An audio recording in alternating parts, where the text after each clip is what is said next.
Good afternoon, everyone. This is Terry Vamvalis with the Office of Academic Support. Before we begin, I'd like to just do a quick audio check. If you can hear me, down below the participants window there's a green check mark.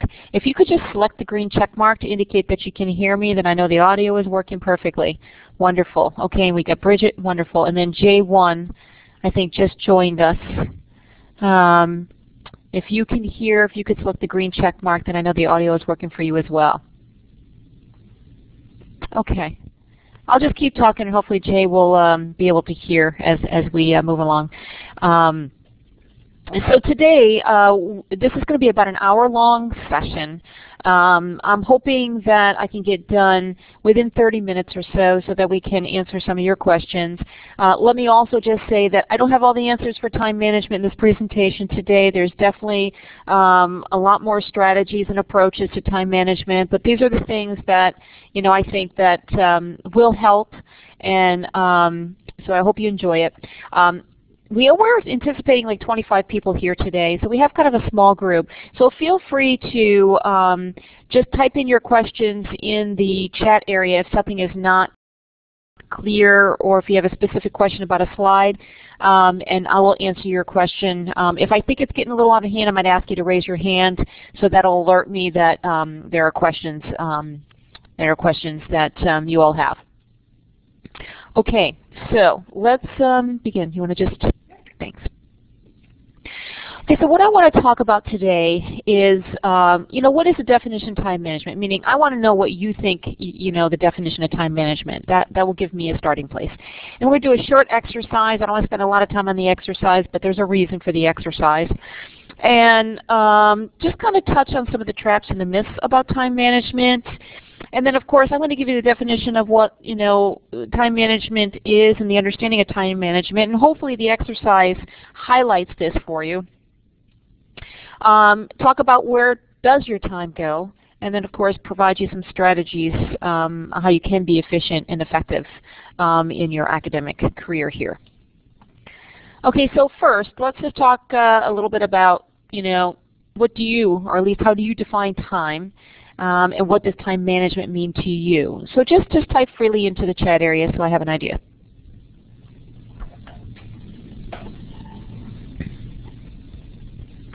And there's no right or wrong answer either, so please feel free to share.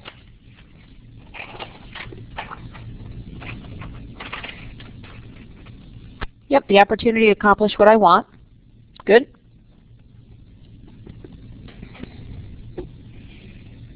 Using time wisely so that you can finish what you need to do? Yes.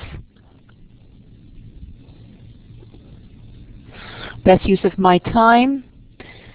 Taking all the pieces of life and trying to make them work together? Yes. Utilizing time to accomplish tasks? Absolutely. Time is the space that fills your day. Managing it means being productive to accomplish goals or tasks. Very good. That's a nice way to say it as well. Time management to me is the ability to get everything done that I need. Good. Okay, and then Taylor, I'm just going to wait for you, and then we'll go to the next one.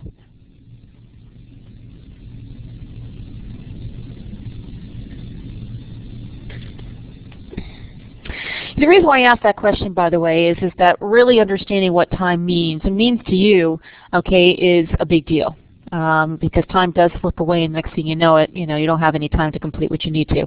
Yes, organizing and prioritizing goals to accomplish what you need within a particular time frame. Great, wonderful. Gabrielle, welcome. Okay, so the next question I want you to answer is, what do you think are the main time traps? Okay, now they could be your time traps, which I think we probably should address, or in general what you think the time traps are.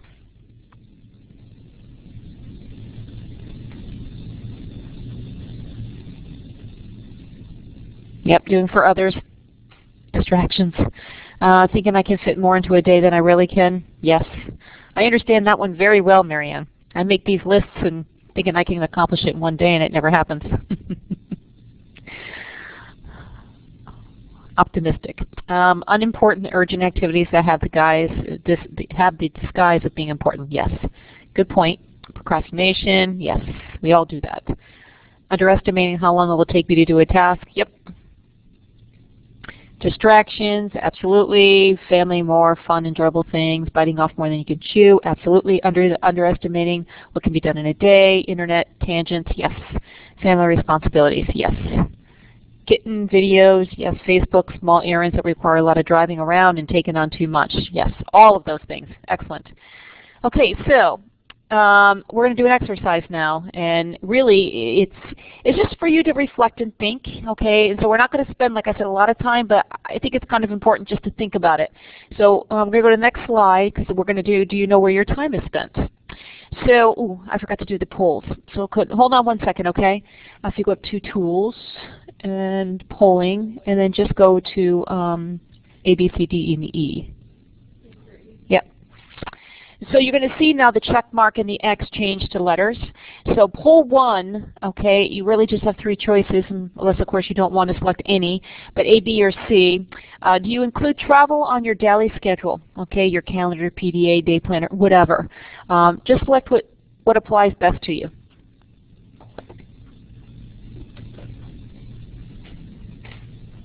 Okay. So it looks like the majority of you do not include, at least consistently anyways, travel time. Okay, good to know. All right, let's go to poll 2. Thanks.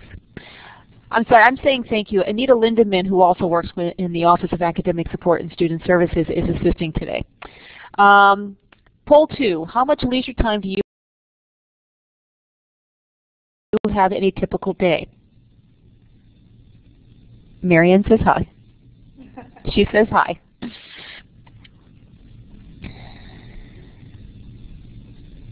So go right ahead and select what applies to you.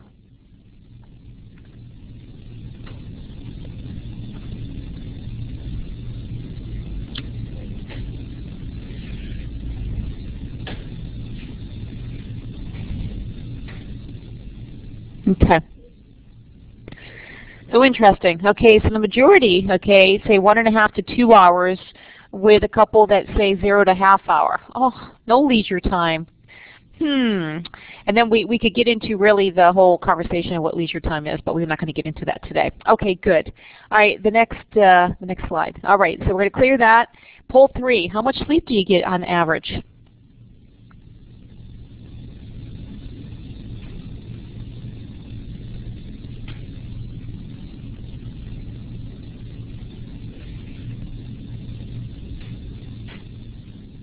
Okay, I'm glad someone didn't say A, because then I might have to have a conversation with you if you said none. Oh, okay, so it looks like we got kind of almost a split between C and D, anywhere from 6 to 8 hours in general, and then we have,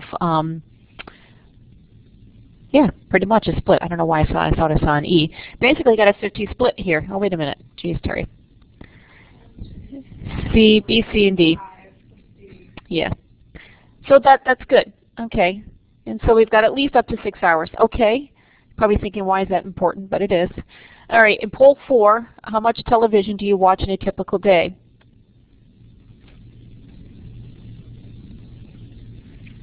And by the way, television can be on your laptop too, just to let you know. It doesn't have to be the physical TV. Or your mobile device. Okay, so the majority, it appears, anywhere from a ½ hour to 2 hours. Okay, good. Okay, and then D, 2 to 4 hours. So we got a little range here, but in general, it looks like the average is 1.5 to 2 hours. Okay, great. Okay, and I think that's done with the poll. Oh, look at man, I'm a poll person here today. All right, so poll 5: how much time is spent on Facebook? Because a couple of you did mention Facebook or other types of social media sites in a typical day. Now, I understand that sometimes this Facebook is leisure. Sometimes it's business, okay? So, wow, okay, so you guys anywhere from a ½ hour to 2 hours. Okay, so just out of curiosity, the ones that had mentioned a ½ hour to 2 hours, is it leisure or is it business, just out of curiosity? Okay. Business, okay. Both, okay. Because I know Facebook in general and Twitter and all those types of things are tending to kind of cross over into the business world. So in some cases, it's not really leisure or time that you can grasp. Okay, half and half. Okay, good. All right, poll 6.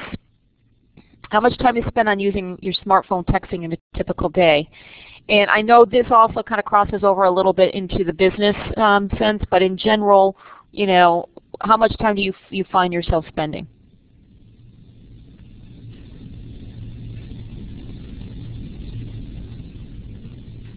Okay, so it looks like anywhere from 0 to 2. And we've got one that's 2 to 4 hours. Okay. Again, just out of curiosity, is this also a combination of leisure and, I should say, personal or business? Or is it strictly personal? Leisure, okay. Personal? Okay. So in general, your smartphone and the texting is personal. Okay. All right, great. So it made you think, didn't it? You know, where are you kind of spending that time? Because some of those, I mean, are you asking why I would ask that question or these polls? Some of those fall into the time trap, believe it or not. Okay, so insufficient sleep. I know that sounds ridiculous, but that is a time trap. If you're not getting enough sleep, you tend not to operate and be efficient and productive, and so therefore you're spending more time than you should. And that goes for anything, you know, your business life, your academic life, whatever. Technology for sure is a distraction. We all need distractions, by the way. I'm not by any means saying getting rid of those distractions. I can say that, you know, I'm in grad school now and I need a distraction, and I will just sit there and stare at the television just because I need something else to think about. So, but just be aware that if you find yourself doing excessively amount of the technology and you're really getting distracted, you got to figure out how to kind of direct yourself away from that. Procrastinating, we always do this, and we'll get into that a little bit more. You know, we don't want to do something just because for whatever reason. Lots of reasons why we procrastinate. And then multitasking. You know, lots of discussions about multitasking. You know, why is multitasking a time trap? Well, in general, if you really look at multitasking, do you ever really finish something 100%? Or do you ever really, you know, dive deep into something? You know, when you're multitasking, if you're doing 5 or 6, not really. And sometimes, you know, you're finishing this or starting this and going over here and starting this and going there and starting that. That in theory, I can understand why we do it, because I do it as well. But when you look at, you know, how the brain operates, okay, you kind of need to almost finish, especially with your education, to kind of start something and go somewhere else, okay, and then come back to it. You know, there might be a reason why you're doing that, but to actually just do that and try to do multiple things at the same time, sometimes you really can't finish it completely, at least your thought process. You can't finish it completely. Okay. So, you know, I thought these were kind of funny, so this is why I put these in here. You know, there's too much time to, there's too much to do, I can't handle it, okay? We all say this, all right? So what that means that there isn't just that there are too many things for one person to handle, rather it's really that I need to organize my time in a better way. That's really what it means, okay? Or maybe you've really taken on just too much. And then the opposite of that is there's plenty of time, I can do it later. Well, yeah, kind of, but that's really procrastinating, isn't it? All right. So you really need to be consistent, okay, about, you know, what your time is worth and how much of it there is, okay? Because we often say we have plenty of time, and we make these lists thinking we can get something done, and we'll keep moving it, and not really. It doesn't happen. Okay, number 3, I'm busier than usual right now, so it makes sense to shift some tasks off to another time. Really, again, that's procrastination. You know, occasionally this really is true, by the way. I mean, and you really have to kind of reflect and say, okay, I really can't do this right now. It's going to require, you know, this amount of time. I don't have that amount of time, but I'll have the time tomorrow or the next day. So that's fine. But if you find yourself, which leads me into number 4, rescheduling something constantly, then you really have to ask yourself, is it really that important? And should I just kind of just move it off my list, okay? Or are you really just truly procrastinating? But my guess is if you're moving something off that list multiple times, get rid of it, okay? And some of the women might actually, you know, kind of relate to this too. You know, a wardrobe. I know this is kind of a stupid example, but it came to mind. You know, in your wardrobe, for instance, if you haven't put something on in a year or two and you keep shifting it from closet to closet to closet, okay, get rid of it. The same thing applies here, okay? just get rid of it, okay? Get it off your schedule. Exactly, Bridget. All can relate to that one. And then the last one, exactly, Radha. This little task is not important, okay? Well, it might be important, so you really have to define, is it or is it not important? It really goes back to even number 4. If it's on your list, there must have been a time where it was important. So you really need to understand and really look at it going, okay, is it important, or do I have to redefine, okay, what it is? All right, so now we're going to get into a little of what do we mean by time management. You all pretty much, you know, defined what it is, and it's nice to see that we're all on the same page. But really it's organizing, prioritizing, okay, and obviously succeeding, okay, in doing what you set out to do. All right, it's just that simple. Obviously, and a lot of you mentioned that as well, as far as the time traps, which are distractions, it's friends, work, family, school, and anything else that's going to be competing for your time, all right? And I just want to make a point here, you know, time management doesn't happen, okay? It needs to be scheduled, it needs to be planned out. And I know that sounds kind of a little rigid, but time management doesn't have to be rigid. Some people need a rigid schedule. Some people just need something to guide them and have the ability to kind of shuffle things around, okay? But as long as they have something, some type of a plan, then you can kind of manage your time. So here, does one size fit all? So I made a point in the beginning that, you know, I really don't have all the answers, and really there's lots of different approaches to time management. And so it goes to really there's not one size that fits all. Not everybody's life is the same as mine, as Bridget's or Eileen or John's. You know, we all have different lives, okay? We have all, you know, different desires and needs, and we're all taking different types of courses, and we have all different types of abilities. So, you know, everyone's time is different. You know, some of you might work during the day, some of you might not work at all, some of you work at night or do the night shift. Okay, we have children, we have maybe parents we're taking care of, and so the time that we have is very, very limited. And so for me to say you need to do this, this, and this, and this, okay, might not necessarily work for you. Okay. Individuals, you know, you look at time differently, and of course, you know, we mentioned, you know, perspective of time. You know, you might think we have all of this time, and you might look at it differently than I would look at that time. I don't know about you guys, but I know when I'm sitting down and relaxing, I feel like I'm wasting time. A little ridiculous, okay, but I'm looking at time in that fashion. Where I have a friend who can sit down knowing that she's got a whole thing, you know, a whole list of things to do, and there's timelines, and it's not a big deal. She's going to sit there at leisure, whatever. So I'm looking at time slightly different than her. So that's what I mean by that. And of course, different cultures too. You know, it depends on, you know, how time is looked at in that regard. Third point. Available time varies from person to person, day to day. I've already kind of really addressed that, but that really goes to, let me see, I just want to make sure I don't kind of jump ahead. Well, it kind of goes with really the last bullet too, okay? You might have time during the day, but you might be productive, you know, in the evening, all right? And so you kind of have to figure out how you're going to be productive during the time that you have versus the time really that you're productive, if that makes sense. So for instance, I don't know if any of you took, I don't know, are we going to address this? Let me just make sure that I'm not jumping ahead there either.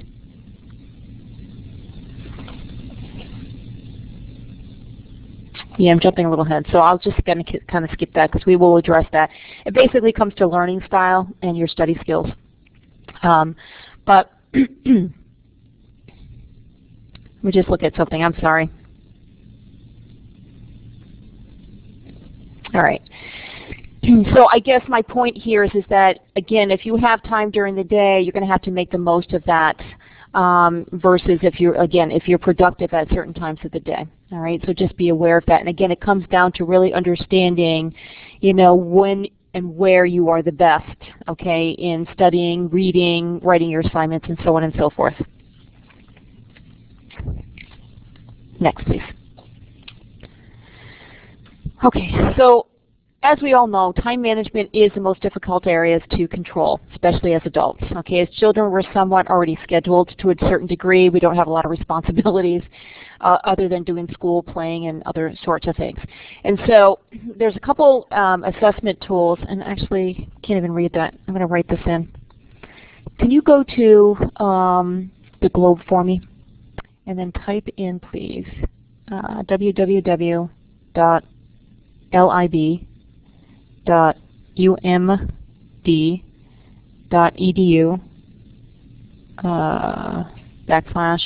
/UES/free calc.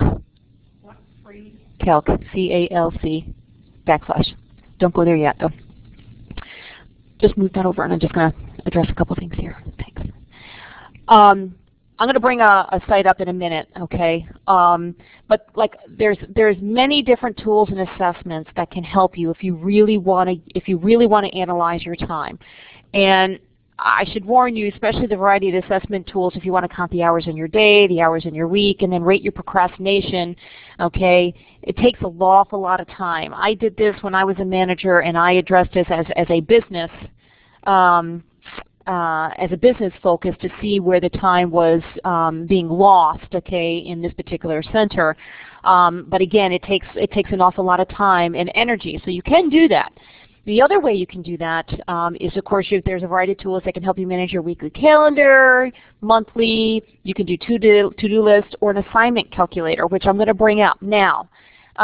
Be aware that this is not a perfect calculator. However, it might at least give you some guide. So bring that up. Might give you some guide or at least some understanding. Okay, where did it go? Scroll down for a minute. Okay, it was working earlier. Hold on one second. umd.edu UES free calc? Yeah. UES. All right, we're going to have to find that. I don't know what happened. They might have taken it off their site. That's interesting. Go to, yeah, we'll find that for you because this is a really nifty calculator. What it does is it backtracks from the date of your assignment. And so you put in the date of your assignment, and it kind of gives you the steps, or at least what you should do in order to prepare for that assignment. And it's really cool. It's on there. Did we type it in wrong? Oh, you know why you didn't type in the UES as a capital. Thank you, Jay. Appreciate that. So we're going to put that in there right now so everybody can see it. Okay, so here you go. I would use this. You can use this as a tool, okay, but I wouldn't use it as an exact schedule. So if you just type in, okay, the date you will begin the assignment and the date that the assignment is due, I don't know, put 10/19. I don't know.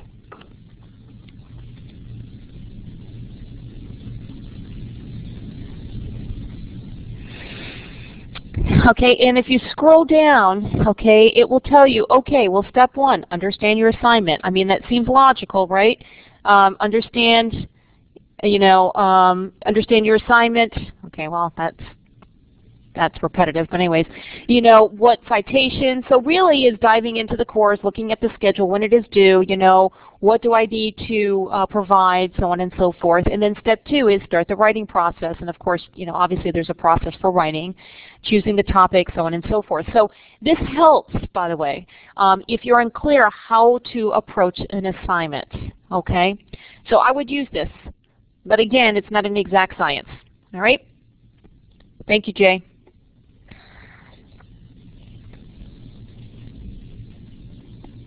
Let me go back just for a moment. One point I do want to make, all right, as far as if you are going to use a tool, whatever that tool is. And I guess my point here is use something, okay? I use, and Anita's probably tired of listening to me about this. I have 3 calendars, and it's really kind of a joke. I have a calendar for workshops that I do. I have calendar for work in general, and then I have a personal calendar, and I cross-reference that. I know that sounds ridiculous, but it works for me. And so my point is that might not work for you, okay, but something else might work. But I do it consistently, and so therefore, yes, a date book. My point here is use something consistently, okay, because once you get into the habit of using something, okay, on a continuous basis, it does become a habit. And you immediately, okay, as soon as you enter a new course, you pull the schedule up, you write all this stuff down, and you're constantly looking at it, all right? So I guess, again, I'm stressing, just make sure, one, you're capturing it somewhere. Review it consistently, and you use it, okay, constantly. Okay. All right, strategies for using time wisely, all right? Again, I know this can sometimes be difficult, okay, and in some cases you have to be a little flexible, but you want to create blocks of time and breaks. And why this is important is I'll tell you why, all right? When and where, and also, you kind of need to have boundaries of time and space, okay, in order to do your work. And if you don't have that, it's going to be very difficult for you to concentrate and to kind of stay on task, per se. So if you know how much time can you spend studying, preparing, then you know, okay, what that time is that you can spend. And you don't want to be spending, okay, hours, okay, in these blocks. You really want to be spending, let's just say 30 minutes or so, and then refreshing yourself. All right? Otherwise, again, you're going to burn yourself out. Now, I know that that is sometimes not easy to do. I am also a culprit of this. I mean, I can speak this. I know what to do, but sometimes it's difficult to pour yourself away if you're into the thick of things and you're looking at it and it's now 2 hours you've been working on something. It really is recognizing, oh my gosh, I really need to go take a break, okay? Because then that's going to re-energize you so you can come back, okay, to that particular topic. All right, that whole adage, that comment, sleep on it? Sometimes you do have to sleep on it, and you wake up refreshed, and you have a different perspective, and you have a way to solve whatever you're trying to do. Believe it or not, it does work. I'm sure you all have experienced it, okay? So make sure you take some breaks, and maybe that break is going to sleep. If it's not, take some breaks, re-energize, walk around, do something, but make sure that you're returning after that break, if in fact that is your intention. Don't go start doing in the laundry, or I guess you could do the laundry, but make sure you come back. Don't start folding and then doing another laundry and then making dinner, unless, of course, that's part of what you're going to do that you needed that much of a break. That's fine. And I've already mentioned use a calendar to manage your time, okay? The other thing, too, is I want to make a point, is make sure that you study difficult subjects first. I know that sounds counterintuitive, but believe it or not, if you can get that, not out of the way, but if you at least, think about this. You got difficult subjects that you procrastinate because you know it's going to be difficult, you're getting yourself worked up on it, because, again, we all do this, we're human. If you start a little of it, it gives you a sense of accomplishment, okay? And believe it or not, that anxiety and that stress goes away. The other thing, too, it's going to identify some of the difficulties that you might have with that course, okay, or that particular assignment. You have the ability at that point to go seek some help, all right? So that's one. We already talked about the shortness or the block of times.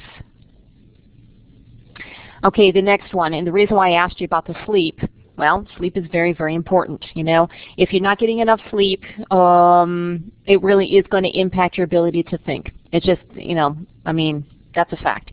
And then also eating properly. And so that all affects your energy, all affects, your focus. So if at all, and you guys seem to be getting a good amount of sleep on an average, that's great. Obviously, you're going to have times where you get less sleep. But do the best you possibly can in that area. Let's see. And then, okay, try to combine activities. Okay, this is not multitasking. This is not what I mean. So you're sitting in the doctor's office, and it's now been an hour, and you're still waiting for your doctor's office. What do you think you can do? Well, Maybe have that assignment that you could have read over and really try to understand, exactly read, okay? Or make notes, or, you know, put your schedule together, or review your schedule. So that's what I mean by combining activities. You know, if in fact you're at one of your daughter or son's, I don't know, sports tryouts or practice, obviously not the game because he'll be very upset with you if you're not watching the game, but you could bring the stuff there so when they do have, you know, the timeouts, or they have, geez, why am I drawing a blank? Well, yes, snack time, break time, whatever, yeah, the periods, okay, in between, halftime, pardon me, you can do some work. So I guess that's what I'm saying is take advantage of those short little bursts of moments or time to do, again, not read 5, 6, 7 chapters, but maybe do something that you're not, that's going to give you kind of a head start to do the other stuff. That's what I mean by combining activities. All right, study space. And I know you've all heard this before, but select a space that is conducive to your learning style. Sometimes this is very difficult, okay? Obviously, you know, basketball court is not necessarily the best space, okay, for learning, but if that's the only space you have, figure out a way that you can possibly do that. Let's see, Wendy, some assigned readings are also available for listening during travel time. Exactly, good point. So if in fact you can do that, again, you're driving, combine that time, okay, with listening something. Great idea. Always have an alternative space just in case. Okay, so let's just say you have to be at a basketball practice and you really cannot study or read in the basketball court, but there might be a space or a room in that area close by if you can leave to go and read, okay, or out in the hallway. Just, you know, something, so look at that. Or if the space that you are comfortable with is at home, but for whatever reason it's not available, you know, is there another place that that you can do some of your studying? So that's kind of important, by the way, because you really don't, if you get distracted easily, you really need to have somewhere to go and do that. Okay, so weekly review.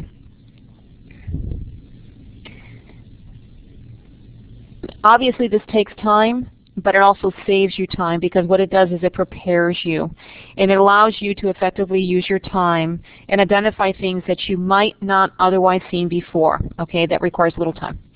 And that's why that's important, okay? Yes, earplugs too, yes, they can sometimes work very well. So if you're looking at your week and then all of a sudden, you know, your boss says, or your children or your family saying, oh, by the way, you have something that you got to do on this, and you're looking at your schedule going, holy cow, I got a big assignment due Sunday, and I'm supposed to be at a big party Saturday, or I got a big meeting on such and such, and I need to this. You can at least adjust your schedule at that point, because you looked ahead, and so therefore you can backtrack a little bit and maybe move some things if possible. Okay, or prepare that maybe you can't make it, that somebody else goes there for you. All right, so that's what I mean. Now, obviously, you can review your schedule every single day. You know, I do review my schedule every single day. It gives me a headache, but I do. Otherwise, quite honestly, I'm not prepared for the week. All right, and so it just kind of keeps it in the forefront of my brain that I have these things I've got to do. And of course, yes, I know, you got to schedule some time, and when the best time to review your schedule, and maybe it is sitting at the doctor's office, and maybe it is at your children's practice meet or whatever, or maybe it's at a restaurant where, you know, you can go there and you get coffee during your lunchtime. I don't care where it is, just make sure you do it on a consistent basis. And then of course, make sure you understand what you need to do, all right?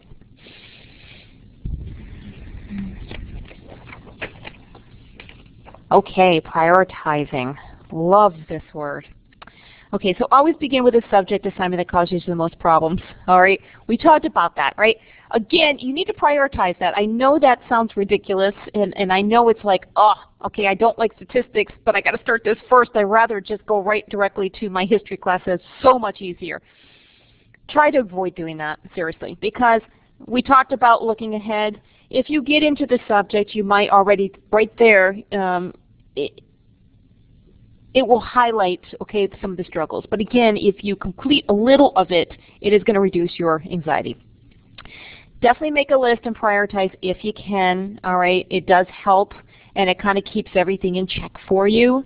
And then, like we mentioned earlier on, if something keeps moving off of that list and it keeps moving down and down and down and down, ask yourself truly, was it important, okay? And are you just really procrastinating and moving it off, or really is it not important? So you really have to do a lot of reflection when you make these lists. And then make sure to build in reaction time, all right? Why? I'm curious. What do you think why? I'm talking an awful lot today. What do you think why? Anybody? Nobody? The reason why you build in reaction time is because life obviously is unpredictable. Some things are going to come up that you're not even going to expect, and it's going to take some of your time away from your studies. So if you're waiting to the last minute, okay, to submit a paper, actually to even start a paper on a Friday and it's due Sunday, and your computer completely just breaks down and you don't have any time to do anything and you can't get here, whatever the reason is, then you've just lost a lot of that time. You didn't build in some reaction time. That's what I mean. And of course, like I said, unpredictable. Maybe you have to, maybe someone unfortunately passed away, or maybe, someone in your family. Well, it depends, Jay. I would say almost a day, day and a half, two at the most. I mean, I wouldn't do a whole week. I mean, I guess it all depends on your schedule too and how you can do that. But like for instance, I don't know, if an assignment's due on Sunday, when would you like to have it actually done? Okay, so let's look at this realistically. If you want to have it done so you can review it and maybe possibly submit it to Smart Thinking, which returns it back within 24 hours, and then you want to incorporate some of the feedback, well, how long is that going to take? And I'm just going through my mind. So it might be that you might want to have the assignment done by Monday. But maybe what you do is, just in case, you're going to have it done, or you're going to start it and it's going to be done before then, so that you have time to do all those other things. I mean, I know that's excessive, but think about, can you actually back things up about a day or two? And that's the whole purpose of looking at your schedule on a weekly basis, at least on a minimum on a weekly basis, to know what to expect. Okay. Define reaction time. All that means, Radha, is making sure that you have maybe an extra day just in case something happened. It took you out for the week. So let's just say you planned on having your assignment due on Thursday, and Wednesday you were going to work on it, and Wednesday you had a meeting and you were at work until 8, 9 o'clock at night, and you have to take a client out, and so therefore you can't work on it. So you just lost a day. So the reaction time would be is that you built in an extra day somewhere so that you're not scrambling trying to finish it on that exact day. That's what I mean. Yes, expect things will happen, because they do. They will happen. You're driving on the highway and you get into a car, or not a car accident, but there's a car accident in front of you, and now you're on the highway for hours. How are you going to get home? You're supposed to be home to do X, Y, and Z, because that's when you had the time. Okay, and you can't do it because by the time you get home, you have to make dinner, you have to do this, and you have to do this, so you've lost that time. So that's what that means. Okay, get something done. Okay, I'm a proponent. You need to move forward. Okay, don't go backwards. All right, get something done. And the reason why, when you start something, you're going to realize that there are things that you did not plan for, okay? And details, just like life in general is not, predictable. Same thing happened. Details are not always evident, all right? And so you might come across something. So for instance, let's just say you were doing a research topic and you submitted your research topic to your instructor thinking that there was going to be enough material to develop a research paper, and as you get in there, oh my gosh, there's not enough. What am I going to do? Okay, so things like that, okay, is the reason why you want to start a research paper, okay, more than 2 days before it's due. Create a rough draft. It can be edited later. Don't fall into the perfection trap. And again, I don't know, when I start an assignment, I'm constantly typing notes or writing notes, okay, in one place. They're just thoughts. They're just comments. There's something, but I'm kind of in my mind kind of defining how that paper is going to be developed, okay, or how I'm going to approach an assignment, or how I'm going to answer a post, okay. It doesn't have to be perfect, okay. It's just a start of a draft. That's why it's called a rough draft, okay? Your rough draft is not supposed to be perfect. It's supposed to go through many iterations, okay, in order to get to that final paper. So just keep that in mind as well.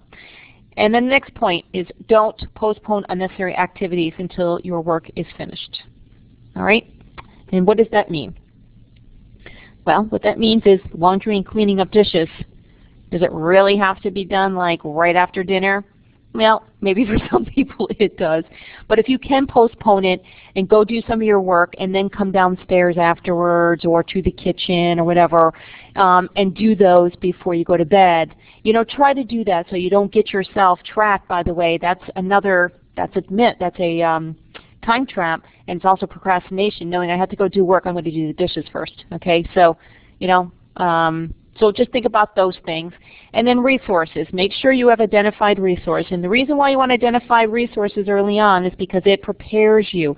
It saves you time. The better prepared you are, the better you're going to be. I.e. an example here. Fire drills. We all, okay, have practiced fire drills. Why do we practice fire drills? Not practicing because there's a fire. We're practicing because of just in case there's a fire. All right. The same thing applies here. If you know where the library is, our online library, if you know where to find academic support, if you know how to reach me, if you know how to reach your mentor, if you have basically, I'm going to call it a cheat sheet, which, did I put a cheat sheet? I'm going to put a cheat sheet in the back, which I did. And you might want to even add to this. Then you're prepared. Then you don't have to be sitting there scrambling trying to find the information. Okay? That's what I mean by resources. Okay, so the bottom line is really just don't give up, okay? Use tools to manage your time, okay, whatever you're comfortable with, okay? And again, some tools that require too much work, it might not necessarily be the best tools. You want to be comfortable with it. You don't want it to be unproductive. The second thing is, what did I want to make a point about that? Of course, I just forgot. Oh, just making sure you understand your traps, okay? So don't give up. If you know your traps are X, Y, and Z, you know, try to divert and do something different. Do understand your traps, like I just mentioned, okay? Do use strategies that work and add new ones as you see fit. It takes a while for something to stick, by the way, okay? Just like with children, say, for instance, tell you what, to try foods 10 times or introduce them 10 times before. It's kind of the same thing here. If you're not really used to tracking your time with a calendar or, you know, using a tool to track, you know, when things are due, it's going to be a little uncomfortable at first, okay? But if you make it simple and you use it, eventually it's just going to become a habit and it's not a big deal. And like I said, monitor yourself and make adjustments as needed, okay, when it comes to your studying space, when it comes to your approaches, whatever it might be, you know, just keep reflecting, take a moment and say, okay, what worked, what did not. You don't have to spend a lot of time doing that, but maybe even a moment in the day saying, okay, this really worked well for me. And then lastly, these are just broader assistance, you know, Smarter Measure, most of you did this in the orientation. It really assesses your online readiness, and I believe it gives you some strategies to kind of address some of those things. List of services that are available college-wide, and then of course if you're struggling with Angel, there is some assistance, okay, with these links.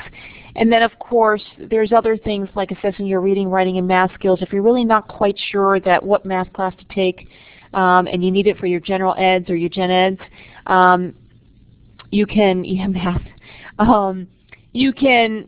this is available at the bookstore. It's $33 a module. It assesses your math skills, where your strengths are, where your weaknesses are, and then it provides exercises to increase those skills. Take some time, by the way, to do that, and it is a commitment, but it is useful if you're willing to put the time in, if you really feel that you need that particular assistance. And then lastly, this is the cheat sheet. And by the way, everybody, you don't need to write this down. You will receive the PowerPoint presentation along with the recording today that will have all this information in there for you, and then you can refer back to it. But the Learning Support tab has a lot of information about study skills, time management, a little bit more than what I discussed today. It also lists a bunch of workshops that are going to be taking place over the term. Most of them I do, but we also have some other presenters that come in. If you think you need a tutor, you can go to the tutor program and request a tutor. Smart thinking is, and I don't go into this fast because I want to answer any questions that we have, but all of this information, by the way, is under the Learning Support tab, and if you have any questions and you're not sure, you can contact me directly or you can contact our office and someone will get back to you. Okay. So John, I previously supervisor encouraged me to take time at the beginning of each week to look at my calendar and plan my week in time, both work and personal.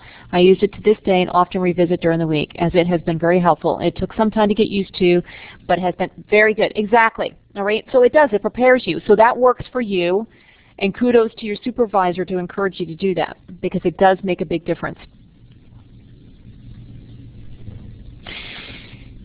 So any questions, any comments?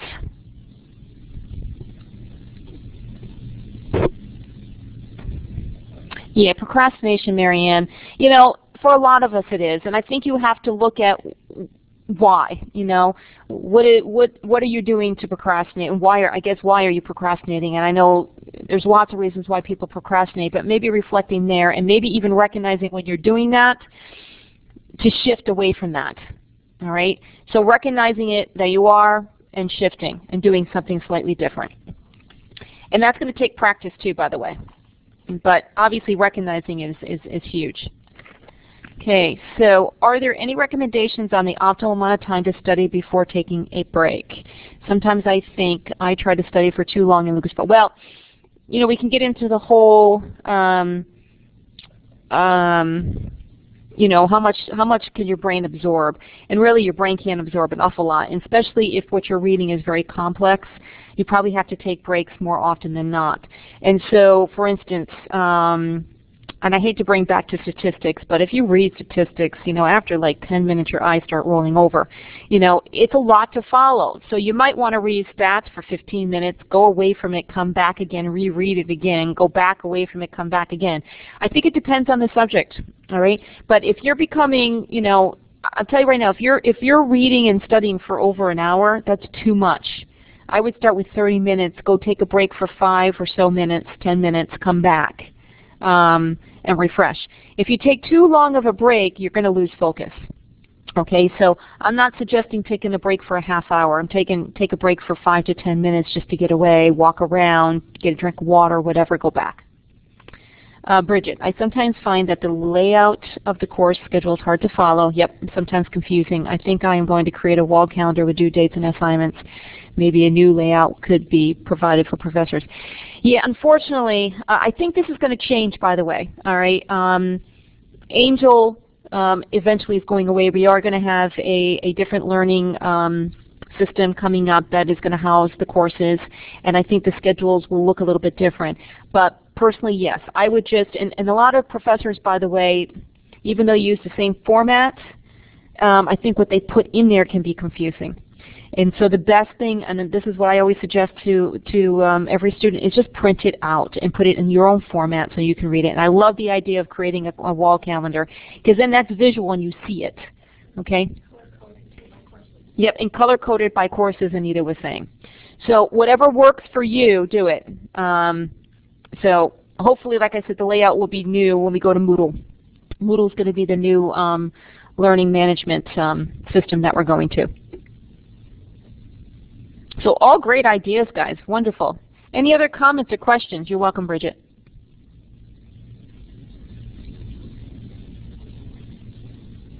You're welcome, John. So I will, Eileen, I see is typing, so I'll just, we've got a couple more minutes, okay, that I can stay here and answer. You're welcome, Eileen. I should receive the recording hopefully by late tonight, tomorrow sometime. So you'll probably receive an email from Jessica, okay, sometime tomorrow or the following day with the presentation and with the recording. Also in that email, I'm going to I've asked Jessica to send a survey, and it only takes a couple minutes.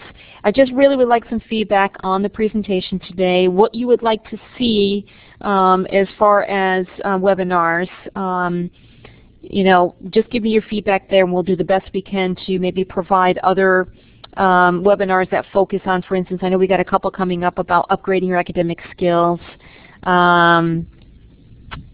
Let's see here. Any recommendations on how to better connect with a classmate? It would help with motivation. Bridget, the one thing I would suggest as far as classmate, there's two. I think there's two ways you could do this.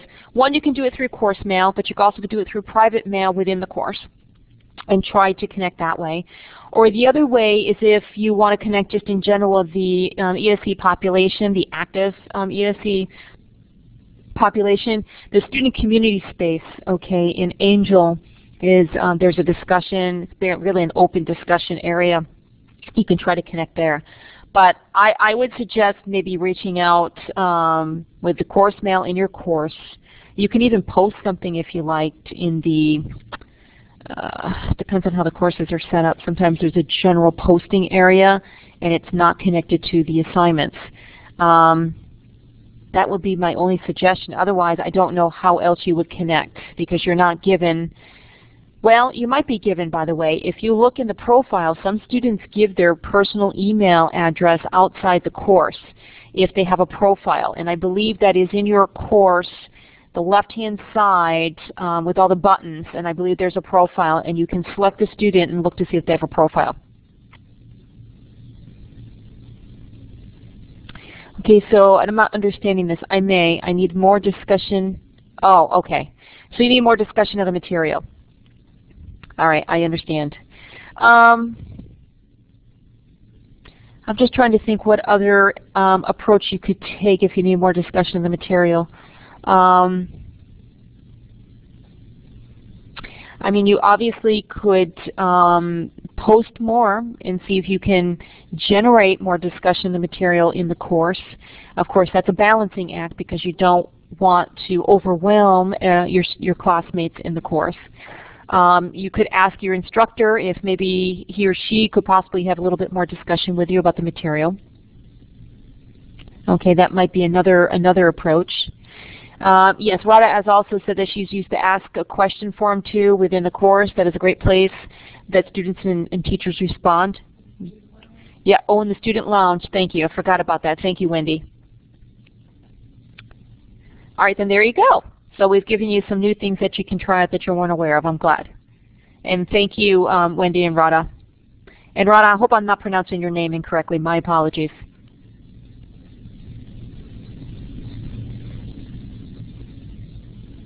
Okay. So, oh, great. Thank you. So we got another couple minutes. Like I said, I'll stay here for another couple minutes as long as, you know, you guys still have questions. You know, the one thing too I want to point out, you know, if you don't reach out to other students in your course or your instructors, you really should, because there are, you know, students in general, okay, are very, I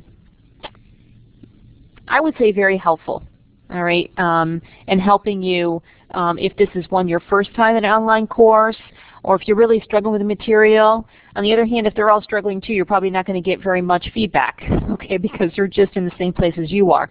If that's the case, you know, sometimes, and I encourage students to do this, and I also help students do this, is if you wanted to create a study group, all right, I can provide the Illuminate link and allow you guys to go and use this space to gather and talk about the course itself, if in fact that would help. And of course there's lots of tools out there as well. I mean, Google, for instance, you can do a live chat, if you all meet in Google Rooms even. I mean, there's lots of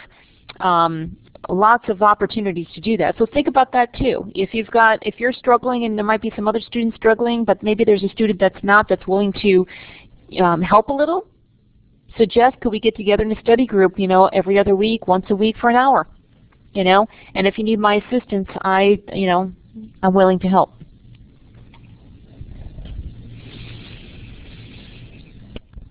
So Taylor, here's the Randy Posh lecture on time management I found helpful. Wonderful. Perfect. Thank you.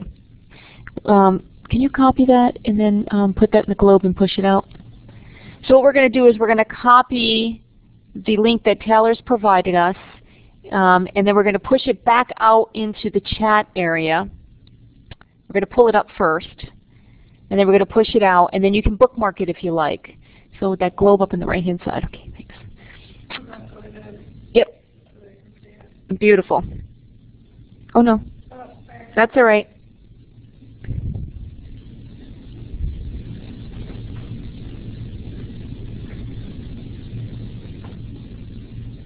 I think you did. I can't see it. I don't know if you did it twice. There you go. That's right.